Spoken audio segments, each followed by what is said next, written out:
Yo, what is going on, everyone? My name is Nick, or the Notorious Fantasy Edit. Today's video, I'm bringing you guys a 12-team PPR mock draft from the 9th overall spot on Fantasy Pros Draft Wizard. In this video, I'm going to go over all of my picks as well as the picks that are going on around me during the draft to give you guys a good idea of how I feel about the draft and how I feel about my picks and why I'm going to pick each and every single player inside of this mock draft. So the roster positions are 1 quarterback, 2 running backs, 2 wideouts, a tight end, flex, kicker, defense, and 6 bench spots. And I'm going to be drafting up against the composite ADP of a bunch of different websites on fantasypros.com. We are drafting up against the computer. I may do a draft or 2 up against real people in the next couple of days. If you guys want to check out a draft that was up against real people and it was a recap, I did a draft recap of my own fantasy football league that I drafted a couple days ago.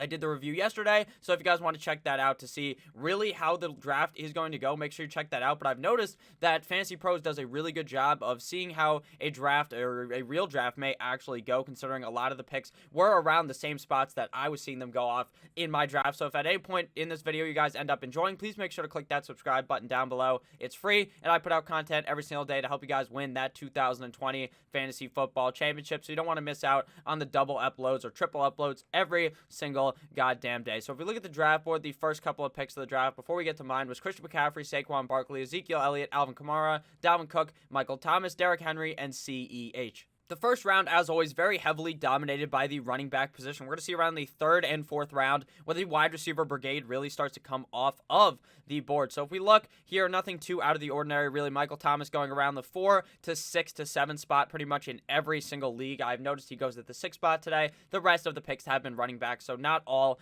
too surprising. I'd say typically the average in the first round is to have just about 2 or 3 wide receivers. I say the max in the first round is typically 4 wide receivers going, so that should be what we should expect to see here. I'm not going to go with Davante Adams since I feel like the first round, you need to make sure you get one of those star-studded running backs, one of those guys that is going to be able to elevate your roster to the point of just being a winning roster. If you miss out on the running back position early, it is very hard to catch up at the running back position and find those guys later. If the wide receiver position, you don't draft Adams here. If you don't draft Hopkins in the next round, you're going to be A-okay because there's wide receivers in the 3rd, 4th, 5th, 6th, 7th round that you will feel very confident starting on a week in, week out basis, where at the running back position, that just simply is not true the deeper you get into the draft. So here at running back, best players available according to Fantasy Pros: Austin Eckler, Miles Sanders, Joe Mixon, Kenya Drake, Aaron Jones, Josh Jacobs, and Nicholas Chubb. You could obviously go wide receiver at this spot, and I would not judge you at all. To me, it's a very clear pick if you were to go wide receiver with Davante Adams of the Green Bay Packers. Obviously, last season, he had a decline, but it wasn't really a decline due to the fact that he wasn't as skilled or wasn't playing as well, or the team wasn't really passing the ball to him. It was due to the fact that he got hurt. He had that turf toe. So you don't really want to go ahead and bake that into the fact, oh, he declined. He didn't really have a decline. I would assume that he'd be right back up there as maybe the number 1 wide receiver in fantasy football. Would not surprise me at all if he finished ahead of Michael Thomas in 2020. But we are going to go running back here. There's a variety of guys you can go here. Eckler, Mixon, and Jacobs and Chubb would be my arguments for this pick in the 2nd round. Obviously, that moves on to be a couple other guys. But for me here, those would be the guys. I personally love Mixon the most.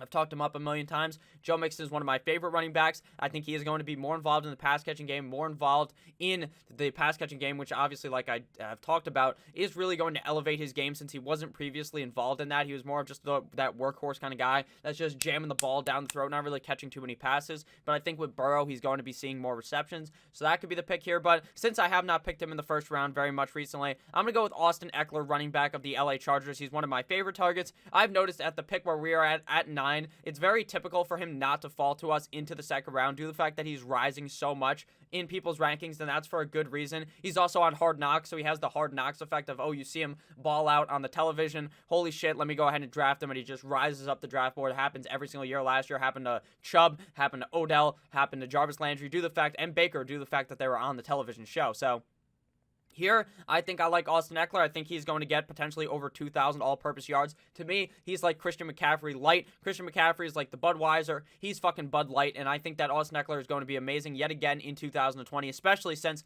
Melvin Gordon got his ass shipped off to Denver, and now Austin Eckler has the opportunity to really be the full-on every down back for the LA Chargers. Now, obviously, they have running backs behind him, so he's not going to be getting just a zillion touches every single game, but I don't think that he really needs that to be all that productive in fantasy football, especially since he's a guy that is really proficient in the pass-catching game. So after we went with Austin Eckler, Devontae Adams came out the board, followed by Miles Sanders, DeAndre Hopkins, Julio Jones, Joe Mixon, Tyreek Hill, and now it is our pick at the 204. So we saw 3 wide receivers go in the first round so far, 2 through the second round. A lot of the times you are going to be seeing teams stack up on the wide receiver position at the back half of the first round in a 12-team league. Talking maybe picks 9, 10, 11, or 12. You could see guys go for the double wide receiver approach there. We see D-Hop and Julio for one team and Devontae Adams and Tyreek Hill for another team. But right in the middle of that, we see the running backs, the double running back strategy, Miles Sanders and Joe Mixon, the strategy I personally prefer more since I feel like you need to, the good rule of thumb is to get 2 running backs in the first 3 rounds. But obviously, if the value is not there, you don't have to necessarily do that since you don't want to go ahead and reach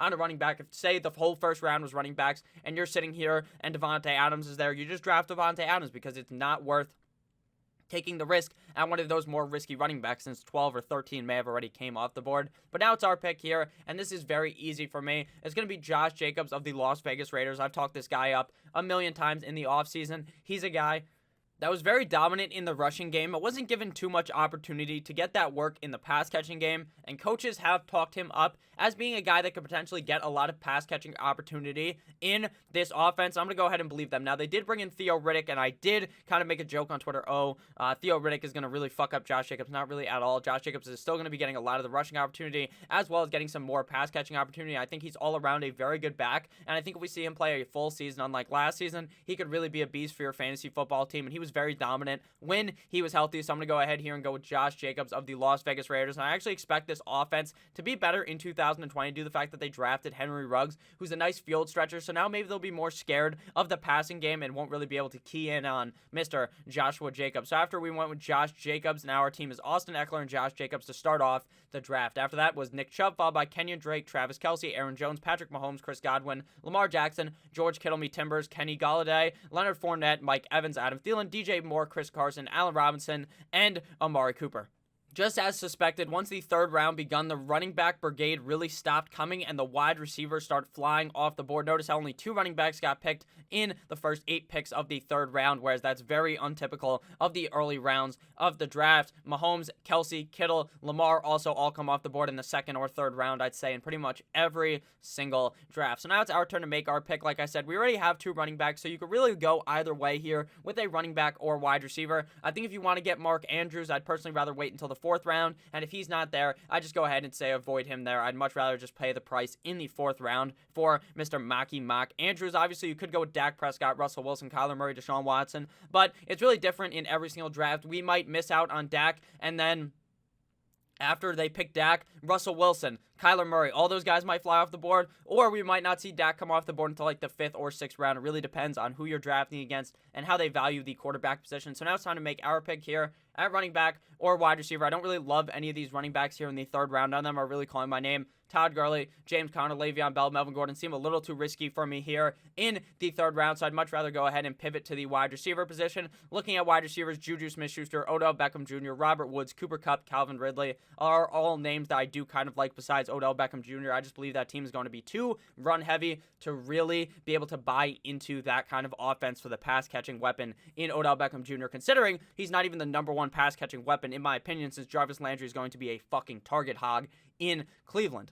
So at wide receiver, the picks for me here are between Robert Woods, Cooper Kupp, and Juju and Calvin Ridley. Now, I'm not the biggest fan of Juju Smith-Schuster, considering I think it's not really him. I think he's a great player. It's just I believe that his fantasy football season is so reliant on Big Ben staying healthy. If Big Ben was to go down, Juju, you can kiss any good season from him goodbye. Duck Hodges, Mason Rudolph, none of those motherfuckers are good enough for Juju to elevate past having those garbage-ass quarterbacks, so it's just not going to work. So Juju is not even reliant on himself. He's reliant on Big Ben. So you can take that as you will. If you think Big Ben could play 16 games, I think so. Juju could be fine. But as my wide receiver 1, I feel like he's a little too risky, so I'd much rather go with the safer pick here in Bobby Woods, Cooper Kupp, or Calvin Ridley. Out of that bunch, I think Cooper Kupp might be the safest, considering him and Jared Goff already have that amazing connection. The slot guy, Obviously, though, deeper down into the season, we saw Robert Woods really emerge as the wide receiver one in targets as well as like fantasy football points for the team because they committed to that 2 tight end set, which hurt Kupp and elevated Robert Woods. So maybe Robert Woods is the better player for 2020, and I have Robert Woods ranked above Kupp and Ridley. Now, I would not argue going Ridley here either. Even though he is the wide receiver 2 on the team, I won't really argue that, considering Robert Woods is probably, for all intents and purposes, the wide receiver 2 on the LA Rams. I think that Calvin Ridley is on the most pass-heavy offense in the NFL. Last year, they were the most pass-heavy offense. I think they could be again returning in 2020. So I think Calvin Ridley also really had a breakout season last season. After Mohamed Sanu ended up trading to the Patriots, Calvin Ridley really started to elevate his game and play much better. So here, I'm going to go ahead and go with either of those guys. You guys can really just go ahead in the comments and let me know who you'd pick, Woods, Kupp, or Ridley. But to me, or maybe you'd pick Juju or Odell. Let me know. I'm going to go ahead here and select Mr. Bobby Trees of the LA Rams, one of my favorite wide receivers inside of the 3rd or 4th round. It really depends on your draft where he's going to go ahead and go.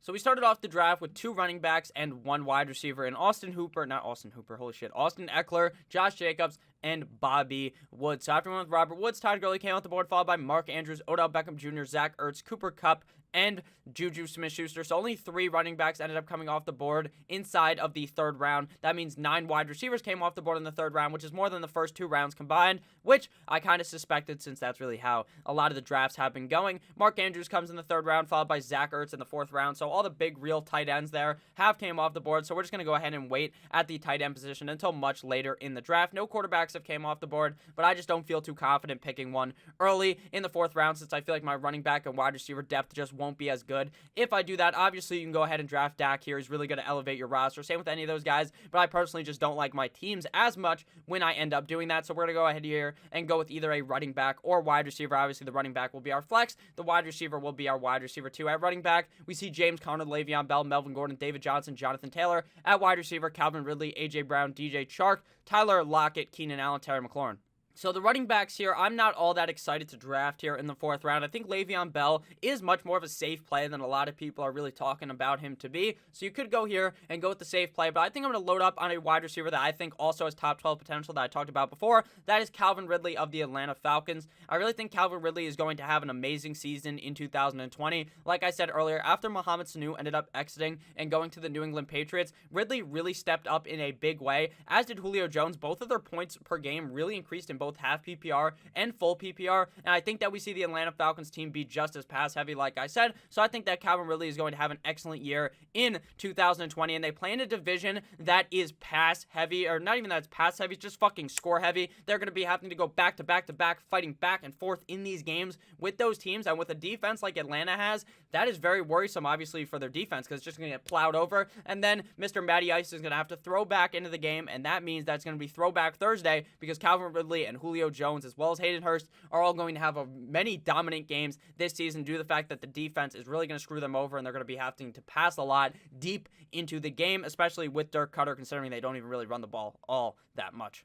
So looking after we went ahead and picked Mr. Calvin Ridley there, Deshaun Watson came off the board, followed by A.J. Brown, Le'Veon Bell, Cortland Sutton, David Johnson, Melvin Gordon, DK Metcalf, James Conner, Keenan Allen, DJ Chark, Devontae Paca, Tyler Lockett, T.Y. Hilton, Terry McLaurin, Stephon Diggs, and Darren Waller. So Deshaun Watson comes off the board, and no other quarterbacks came off the board. Now, in some leagues, you're going to notice one quarterback comes off the board, and then a million will follow due to the fact of the theory of runs. When someone takes a quarterback, then someone else might panic and be like, holy shit, I'm going to miss out on another top-tier quarterback. And then they pick one, then the next guy's like, oh shit, I need to draft one. And then the train just keeps continuing on. People keep drafting quarterbacks, and maybe it's not really necessarily a run because it doesn't happen all in a row, but I wouldn't be surprised if Watson came off the board here at the 405, and then like 5 picks later, someone went ahead and picked Dak, and then a couple picks later, Kyler or Russ. It's really different in every single league what the order of quarterbacks is, because behind Pat Mahomes and Lamar Jackson, there isn't really a consensus pick. Number 3 at the quarterback position, personally, I believe it's Dak, but a lot of people believe in different guys, so don't be too surprised if that ends up happening in your league and it's a different player. So we see that right here at our pick. It's really the pick of the litter here at running back or wide receiver. You could really go either way with this pick, but I feel like there's just one pick here that I like far than the rest, and that is running back Jonathan Taylor out of Wisconsin, Indianapolis Colts running back. Now, this is a guy that is very polarizing in the fantasy industry due to the fact that a lot of people really like him versus a lot of people are really kind of fading him, thinking, hey, maybe Marlon Mack might be able to actually continue to keep that job and not have Jonathan Taylor push past him. Now, personally, I believe that's a bunch of bullshit, a bunch of baloney, you know? I personally believe that Jonathan Taylor is so much better than Marlon Mack and might even end up taking the job before the season ends up starting. Now, understand that when you draft Jonathan Taylor at this spot, you probably cannot play him at your flex or at the running back 2, running back 1 for the first couple of weeks of the season. I think it will take a couple of weeks for Jonathan Taylor to emerge past Marlon Mack. So you have to understand that when you draft him, to bake in the risk that it may take a couple of weeks for the Indianapolis Colts to put Jonathan Taylor in there as the workhorse. But once he's in there, once he's fired up, he is going to be amazing. They play on the offensive line, ranked number 1 by Pro Football Focus. Jonathan Taylor has been a workhorse in college, and I think he can do it in the NFL. So I'm going to go ahead here and draft John God Taylor as my 5th round selection. Looking at the board after our pick, Jonathan Taylor, we see Devin Singletary come off the board, followed by Hollywood Brown, Mark Ingram, Dak Prescott, A.J. Green, and Kyler Murray. So we are going to probably start seeing here in the 6th round a brigade of quarterbacks coming off the board. Probably Russ is going to come off, maybe Matty Ice, Drew Brees, Tom Brady, all typically go relatively early in the drafts, despite Josh Allen probably, in my opinion, being a much better choice than guys like Drew Brees and guys like Tom Brady that just go for some reason earlier than him. In a lot of drafts, it's probably based upon the fact that Drew Brees and Tom Brady have that household name, that staple of a name, where Josh Allen is kind of the guy that a lot of people perceive as not being very accurate. That perception is kind of true. He's not very accurate. But at the end of the day, being accurate doesn't mean you get a lot of fantasy points because the guy does it with his legs as well. That's why I like Mr. Josh Allen. But I'm not going to pick him here in the 6th round. I'd much rather bolster my running backs as well as my wide receivers. I feel like there's a lot of running backs here that I like that will fall to me in the 7th round, whereas the wide receivers are really going to start to fall off here. They don't really fall off, but I just don't like them as much as the guys here at running back that I think I can find in the 7th round. So here we're going to go ahead and pick Mr. Tyler, Boyd of the Cincinnati Bengals. Now, obviously, A.J. Green ends up getting hurt in practice. Shocker, right? The guy who gets hurt every year gets hurt. Who would have fucking known? But Tyler Boyd plays better with A.J. Green healthy, so you're probably going to want to hope that A.J. Green comes back and is healthy. Now, he should be good to start the season, but that's what we thought last year. We thought A.J. Green, hey, the guy's going to come back and be fine week 1, and then the week 1 turns into week 4, then week 4 turns into week 8, and then week 8 turns into the guy never fucking coming back again. Hopefully, he does come back, though, for Tyler Boyd's sake, but he's good with Tyler Boyd, or he's good with A.J. Green and without, but he just plays better points per game basis with A.J. Green. Obviously, Tyler Boyd has had 2 1,000-yard seasons in a row in the NFL, and with the quarterback change going to Joe Burrow, I don't think things could be much worse than it was last season, rotating quarterbacks. Going from Dalton to Ryan Finley back to Andy Dalton. It was just a shit show for Tyler Boyd, and he was still out there performing. So I think he will be good this year with Joe Burrow, with what one would hope would be a better offensive line, even though we saw out of practice, if you guys follow on Twitter, all those training camp fucking videos, we saw the offensive line get blown up, and there was like 9 guys chasing Joe Burrow, and he still somehow made the pass because the guy's a good player, but obviously that O-line is kind of worrisome. After Tyler Boyd, we see Jarvis Landry come off the board, followed by Russell Wilson, Will Fuller, Evan Ingram, Michael Gallup, Hunter Henry, Julian Edelman, Deebo Samuel, Tom Brady, Brandon Cooks, Josh Allen, Marvin Jones, Drew Brees, Matt Ryan, DeAndre Swift, and Rob Gronkowski. So just like I predicted, 5 more quarterbacks, I should say, came off the board after we saw Kyler and Dak Prescott come off the board. That's going to be very typical, like I said, because people get afraid that they're not going to get the quarterback they want, and then they just pull the trigger. So now the quarterbacks are kind of iffy at this point. They're not really iffy because I feel confident in a lot of these guys, but a lot of the guys that you would typically want to target in your draft are already gone by the 7th round, but I already expected that. Since that's what happens in most drafts, Rob Gronkowski going in the 7th round is just far too early. I really don't understand it at all. There's reports that, maybe they're all going to get a similar amount of work, Gronk, O.J. Howard, and Cameron Brate. I don't believe that for 1 second, but I just am not the biggest believer in Gronk coming back after not playing football for a fucking year. The guy retired, and now he's coming back. I'm just not all bought in on that. Sure, I think he might finish as a top 12 tight end just strictly based off of scoring a bunch of touchdowns, but I don't think you should have to draft him inside the 7th round, and for that reason, I am out. We can see that after I drafted Tyler Boyd and I read all those picks off, it's time for our pick. But before I get into our 7th round selection, I'd like to give you guys a word from my sponsor at Manscaped. Manscaped is one of my favorite ways, actually the number one way to shave your nether regions, to shave downstairs. And let me tell you, it is the best. I got mine in my mail. I use that shit, and let me tell you, it is A1. It doesn't even give you that bloody mess that some of that other stuff might give you where you accidentally nick yourself. It has all this type of stuff where you can use it in the shower. It has so many goddamn features that I can't even remember. That's how good it is. It is the best product for shaving downstairs. I know most people watch my videos are males, so make sure you check it out. Manscaped.com. Use code Notorious to check out for free shipping as well as 20% off. But here at this pick, this is a locked and loaded pick. I wanted to get the wide receiver there, and I thought that some running backs might fall to me in the 7th round, and it was true. David Montgomery ended up falling to the 7th round. Now, I don't think this is going to happen in most leagues, so if he was not there, I'd go with either Cam Akers, James White, or Ronald Jones.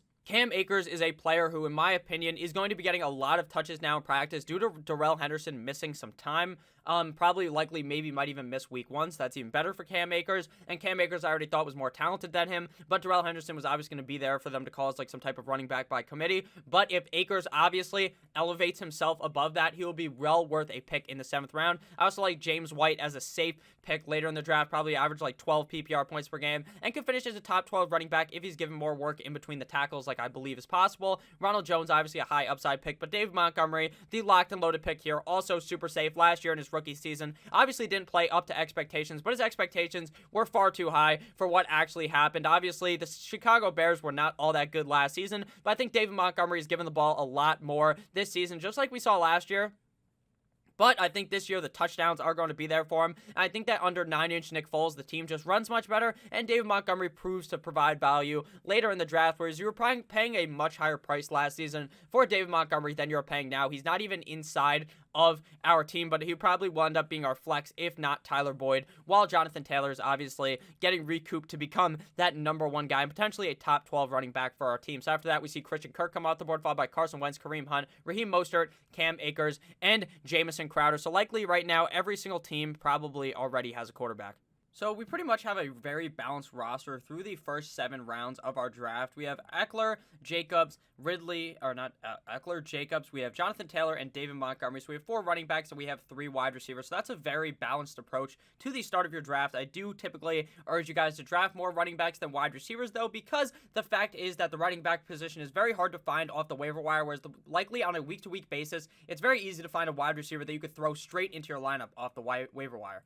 So now here, we're probably going to be looking either for running back or wide receiver. No real need to take a quarterback since every team already has a quarterback. So we could probably wait another round or 2 before teams probably start taking a backup quarterback. You want to make sure you take your starter before other teams start taking their backup, because then you might be left in the absolute dust at the quarterback position. So now it's time to draft more running backs and wide receivers. I feel like James White here is a locked and loaded pick, but I do really like Deontay Johnson. I might just go with him here and hope that a guy like Rojo, Matt Breida, Lindsey, guys that I feel like could be solid bench pieces for my team at running back fall to me, since I think Deontay Johnson could end up starting in my lineup multiple weeks of the season. This is due to the fact that Deontay Johnson has a lot of upside, potentially becoming the wide receiver 2 on the Pittsburgh Steelers. Reports out of camp are that he is the wide receiver 2 behind Juju Smith-Schuster, and we've seen Big Ben be able to have 2 wide receivers on his team that were very talented. In the past, it's been AB and Martavius Bryant. It was also obviously Juju and Antonio Brown the last couple of seasons before Antonio Brown went absolutely fucking crazy. So I think that Deontay Johnson is going to be good. But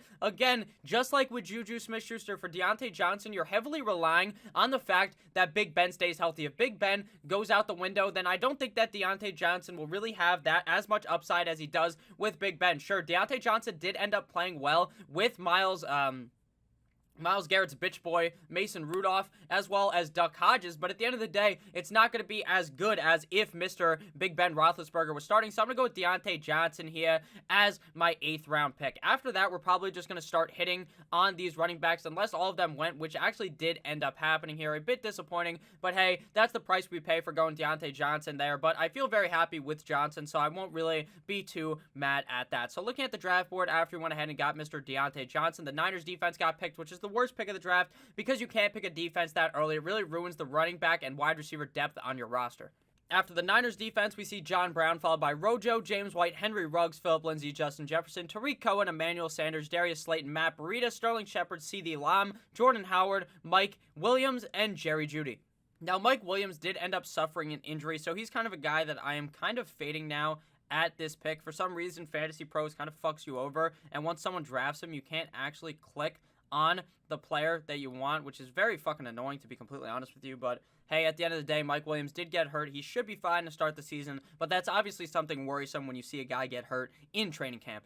But now it is our turn to load up on some running backs as well as more wide receivers. But obviously here we're probably going to go running back here. And with some reports, I'm kind of moving more up on J.K. Dobbins. I mean, I don't think he really is going to be able to solidify a job in the rushing game unless Mark Ingram was to get hurt, but I think the passing volume might just be enough for me to want to take him here in the 9th round. He obviously has a lot of high upside picks because just like Alvin Kamara, he's that kind of a player that you can put out wide and he can make defenders miss and look very good. I saw a practice clip of him absolutely putting a defender straight into the dirt and catching that shit and looking great, scoring a touchdown. So I think J.K. Dobbins could be worthy of a 9th round pick, but I'm not moving too high up on him, considering I don't think he's really going to get all that much rushing volume unless Mark Ingram was to get hurt.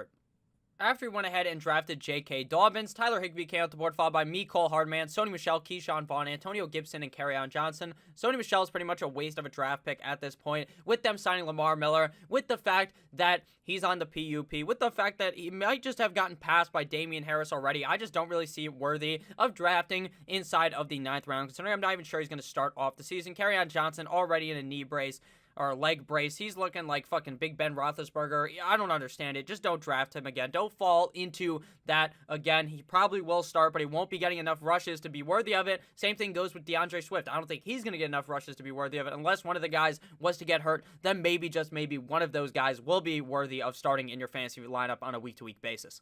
Now it is time to make our next selection, and here in the 10th round is where I find myself picking Mr. Hayden Hurst of pretty much every single draft. I have reached up and gotten him in my real draft in around the 7th or the 8th round because I want to get my guy, and I love Hayden Hurst. I think he's on the most pass-heavy team in the NFL. I personally believe that. I talked about it with Calvin Ridley. I think drafting 2 guys on the Atlanta Falcons is not too shabby, considering they will be the most pass-heavy team in the NFL, I believe, again, in 2020, and if they are not, they'll probably be inside of the top 5, and Dirk Cutter loves to throw the ball to the fucking tight end. He calls those plays for some reason. He just literally jerks off to the tight end, so he loves that shit. You like that, so Hayden Hurst is going to be very valuable and a super late round pick that I really love drafting in every single draft. After Hayden Hurst, we see Darrell Henderson followed by Anthony Miller, Jalen Reagor, Marlon Mack, Golden Tate, Robbie Anderson, Brandon Ayuk, Latavius Murray, Pittsburgh Steelers defense, Tevin Coleman, Duke Johnson, Preston Williams, Ravens defense, Zach Moss, Austin Hooper, and Curtis Samuel. Zach Moss is a player that I'm really starting to rise on. Another rookie running back that I like a lot. I really think he's going to be getting a lot of opportunity behind Devin Singletary to get a lot of work. That's why I'm kind of fading Devin Singletary, and I'm really a big fan of Zach Moss. He's been really tearing it up inside of training camp.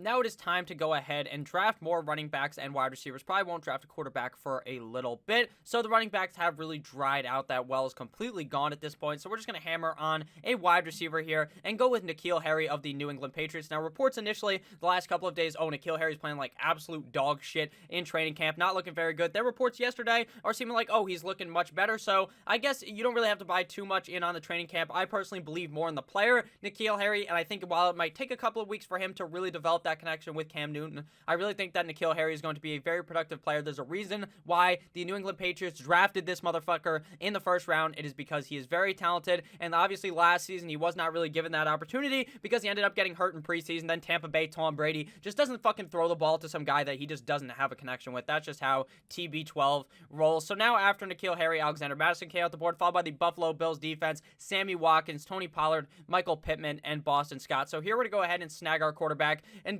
I guess because I feel like some teams might just start taking 2 or their second quarterback after this. So we're going to go ahead here and snag Matthew Stafford of the Detroit Lions. Matthew Stafford last season was on a legit MVP pace, was skull fucking defenses week in and week out, but he didn't end up finishing that high because, hey, he only played in 8 games. I think if we project him to play a full 16, he will be fucking amazing.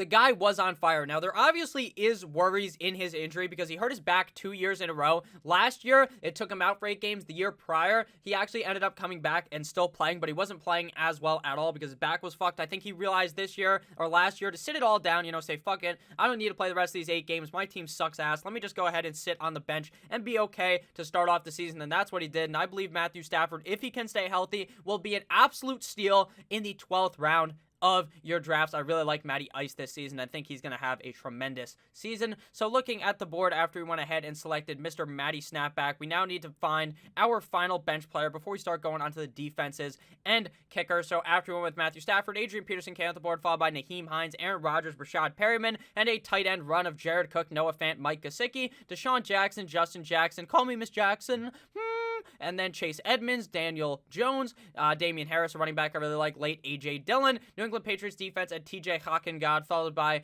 LaShawn McCoy, who's going to be completely useless because that guy's not going to play a single fucking game.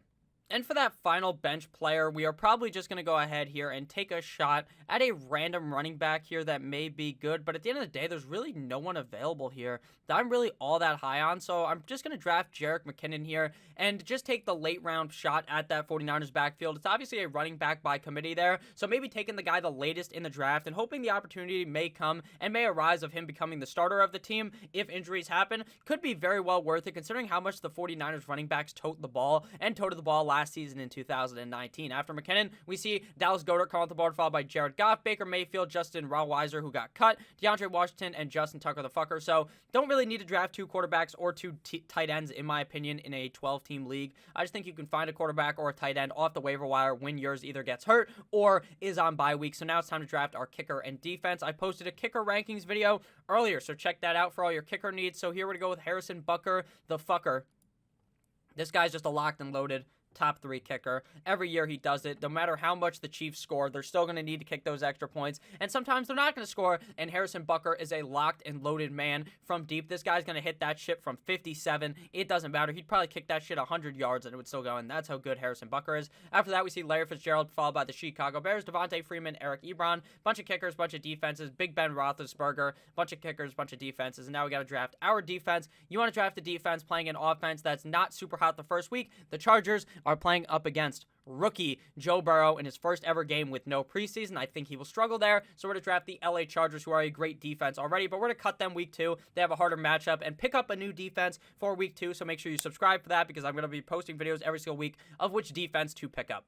So to recap our team, we got a B+ on Fantasy Pros, but this is an A+ roster in my heart. Our quarterback is Matty Stafford. Our running backs are Austin Eckler and Josh Jacobs. Our wide receiver is Robert Woods. Our other wide receiver is Calvin Ridley. Our tight end is Hayden Hurst. Our flex is Jonathan Taylor, but like I said, we'll probably move him out for one of those bench players. Our defense is the Chargers. Our kicker is Harrison Butker. Our bench is comprised of Tyler Boyd, David Montgomery, Deontay Johnson, J.K. Dobbins, N'Keal Harry, and Jerick McKinnon. So thank you guys all for watching this video. If at any point you ended up enjoying, please make sure to click that subscribe button down below. Check out Manscaped, code Notorious at checkout for 20% off, as well as free shipping. I love each and every single one of you motherfuckers, and I'll see you guys tomorrow with yet another heater of a video. Goodbye.